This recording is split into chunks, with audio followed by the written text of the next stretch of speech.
Graça e paz, povo de Deus, bom dia. Espero que vocês estejam bem para a glória do nosso Senhor. Estamos aqui mais um domingo para aprendermos da parte do nosso Deus, do nosso amado Pai. E antes de nós iniciarmos a Escola Bíblica Dominical dessa manhã, queria convidar você a fechar os seus olhos para que nós pudéssemos orar juntos. Amém? Grandioso Deus, Pai de amor, graça e misericórdia, muito obrigado, meu Pai, por este momento de aprendizado, esse momento de palavra. Que o Senhor venha abrir a minha mente, que o Senhor venha abrir o meu coração, que o Senhor venha abrir a mente e o coração dos meus irmãos, que o Senhor os guarde, meu Pai, com a sua poderosa mão, repreendendo todo o mal sobre a vida deles, meu Senhor, e sobre a vida da sua família. Obrigado por tudo, entregamos tudo em Tuas mãos e somos eternamente gratos, meu Pai, pelo Teu amor, pela Tua graça, pela Tua misericórdia, em nome de Jesus. Amém e amém. Povo de Deus, espero que vocês estejam todos bem, né? Que o Senhor seja a nossa força em tudo, que nós possamos dar glória em tudo. E nesse domingo, nesse dia, eu queria convidar você a abrir a sua Bíblia, porque nós vamos falar sobre graça e salvação, amém? Para nós abordarmos esse tema, eu quero convidar você a abrir a sua Bíblia lá em Filipenses, capítulo 2. Nós iremos ler dos versículos 12 ao versículo 18. Nosso tema hoje é graça, pela graça, rumo à maturidade cristã. É o tema da nossa lição de hoje. Amém? E diz assim a palavra do Senhor: os cristãos devem resplandecer. De sorte, meus amados, assim como sempre obedecestes, não só na minha presença, mas muito mais agora na minha ausência, assim também operai a vossa salvação com temor e tremor. Porque Deus é o que opera em vós tanto o querer como o efetuar, segundo a sua boa vontade. Fazei todas as coisas sem murmurações nem contendas, para que sejais irrepreensíveis e sinceros, filhos de Deus, inculpáveis, no meio de uma geração corrompida e perversa, entre a qual resplandeceis como astros no mundo, retendo a palavra da vida, para que no dia de Cristo possa gloriar-me de não ter corrido em vão, nem trabalhado em vão. E ainda que seja oferecido por libação sobre o sacrifício e serviço da vossa fé, folgo e me regozijo com todos vós. E vós também regozijo-vos e alegrai-vos comigo por isto mesmo. Amém? Louvado seja o nome do nosso Senhor. Carta aos Filipenses, a igreja em Filipe, né? A primeira igreja na Europa, ela foi fundada na segunda viagem missionária de Paulo. Paulo o apóstolo, homem de Deus, homem com um coração servo, com uma mente serva, com uma vida completamente derramada ao altar do Senhor, aos pés do Senhor. Ele escreve essa carta, até conhecida como uma carta da alegria, uma carta de incentivo, né? de exortação, mas também de incentivo, que empurra o povo em direção ao Senhor. E ele escreve essa carta exatamente por isso. A lição de hoje é muito interessante porque ela fala sobre graça e salvação, e elas não podem andar separadas, elas andam de mãos dadas. Eu achei muito interessante falar sobre graça e salvação na lição de hoje, porque nós estamos vivendo num tempo onde mais do que nunca nós temos que ter certeza da nossa salvação e também nos apoiarmos, abraçarmos a graça do nosso Deus. Porque sem graça, sem amor, sem essa esperança que provém do coração do nosso Deus, que provém das mãos do nosso Deus, nós não iríamos conseguir resistir nesse mundo. Ele até fala aqui na palavra, vou até voltar aqui ao texto, lá no versículo 15, né? Que diz: para que sejais irrepreensíveis e sinceros, filhos de Deus, inculpáveis, no meio de uma geração corrompida e perversa, entre a qual resplandeceis como astros no mundo. Uma geração completamente corrompida naquela época e hoje também. Então nós precisamos ter uma completa certeza da nossa salvação no nosso Senhor. Mas o interessante, meus irmãos, que quando Paulo ele aborda sobre salvação e quando ele aborda sobre graça, ele não fala de um ato que acaba em si. A salvação do homem que nós encontramos somente no Senhor, pela graça do nosso Senhor, ela não termina naquele momento em que nós nos confessamos o nosso Senhor e Salvador Jesus Cristo como o nosso único e suficiente Salvador. morreu na cruz do Calvário por nós, e por intermédio daquele sangue que foi derramado na cruz, nós encontramos a salvação, nós encontramos vida eterna, nós ganhamos vida eterna, né? Nós merecíamos a morte, mas por graça do nosso Senhor, nós alcançamos a vida eterna. Ela não termina aí, esse ato maravilhoso, bonito, profundo e poderoso, ele não termina aí.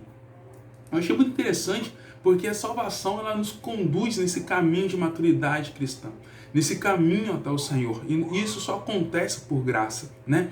Enquanto eu estava lendo o estudo, eu estava absorvendo esse conteúdo, que primeiro ele fala com a gente, né, para que depois eu venha falar para vocês.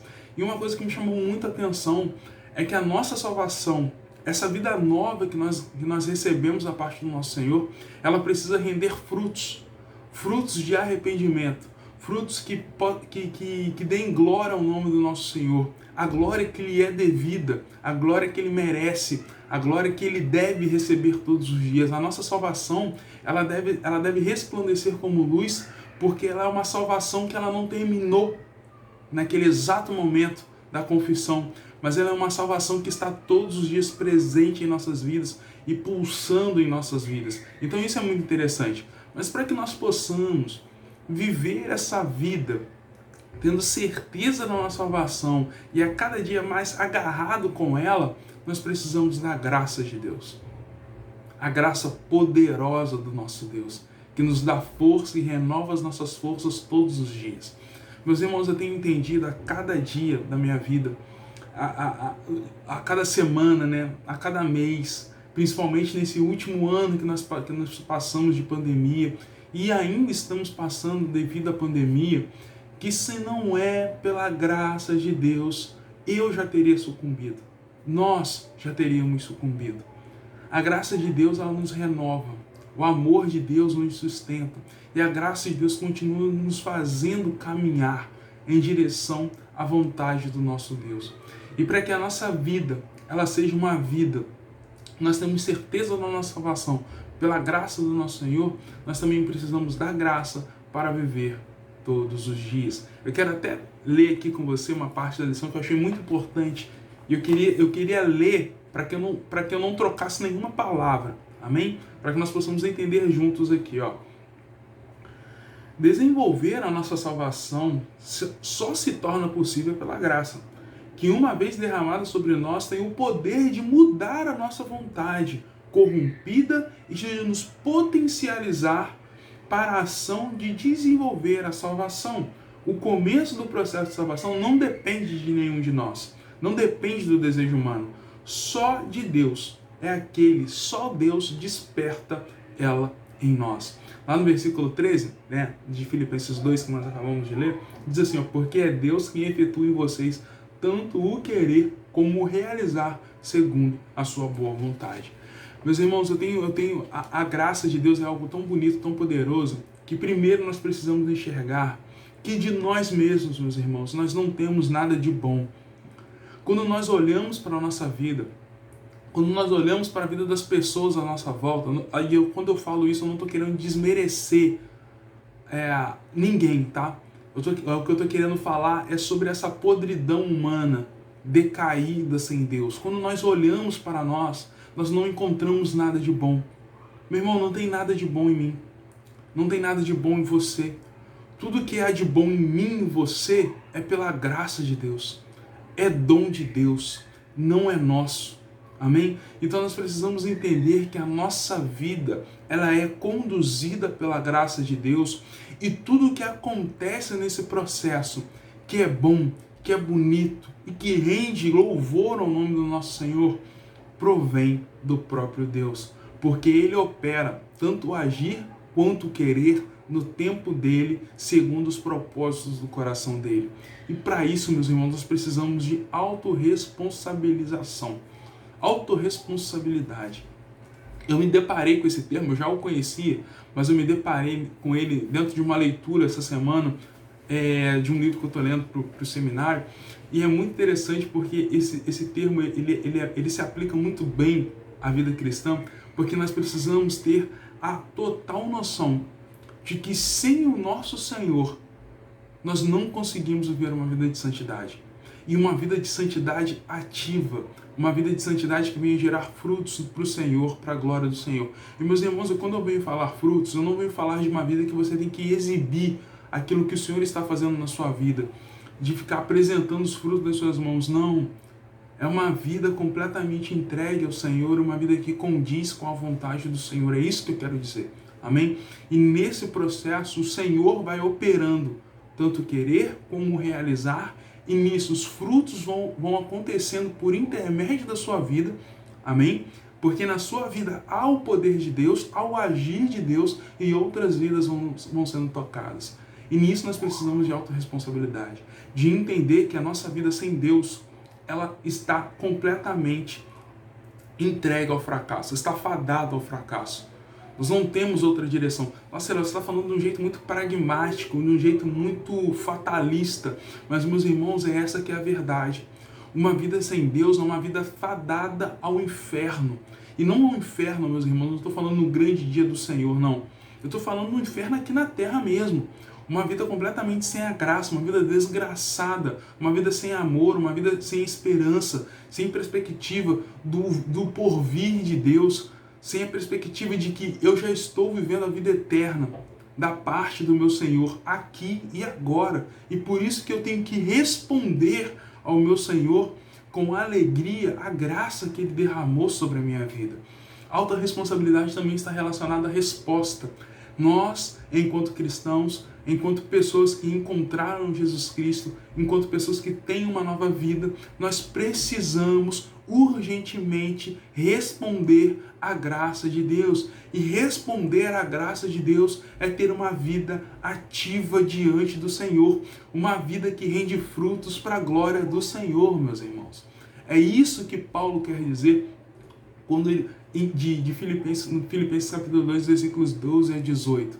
Quando ele diz aqui, operai a vossa salvação com temor e tremor, ele está dizendo, meu filho, você tem que desenvolver a sua vida, essa vida que está cheia da graça do Senhor, essa nova vida que você recebeu na salvação do Senhor, você precisa desenvolvê-la. Você não pode guardar a sua salvação, você não pode guardar a sua vida nova numa gaveta e deixá-la ali dentro. Isso não tem efeito nenhum, isso não condiz com as nossas práticas cristãs. Você precisa colocar a sua vida em prática como oferta ao nosso Senhor, como um incenso suave às narinas do nosso Senhor, como quem diz, Senhor, eu estou queimando diante do teu altar tudo aquilo que você me deu, porque é teu, meu Pai. Isso pertence ao Senhor e isso é para a glória do teu nome. Então, viver uma vida, meu irmão, de graça e para a glória do nosso Senhor, quer dizer viver uma vida ativa. Nós precisamos, meus irmãos, todos os dias entregar um pouquinho mais da nossa vida no altar de Deus. E para poder fechar aqui, a graça de Deus nos dá um maior senso de autorresponsabilidade, que eu acabei de falar com vocês, de responder com temor e tremor ao chamado de Deus. E o que essa autorresponsabilidade também nos conduz, meus irmãos? Um relacionamento maior com Cristo Jesus, com o poder do Santo Espírito operando em nossas vidas. E isso aqui que eu quero abordar aqui também para poder finalizar o nosso estudo de hoje. Meu irmão, infelizmente, com o tempo, nós colocamos o patamar do Espírito Santo de aquele que opera só milagres, né?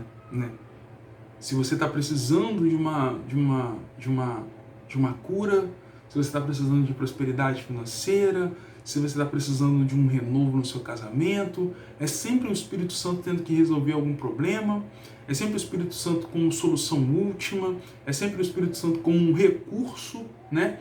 E não o Espírito Santo como Deus, como parte da Trindade, como poderoso, como ativo, vivo, eficaz na vida de todo ser humano que encontrou com o Senhor Jesus Cristo. Então a primeira coisa, você já recebeu a salvação. Você tem graça sobre a sua vida.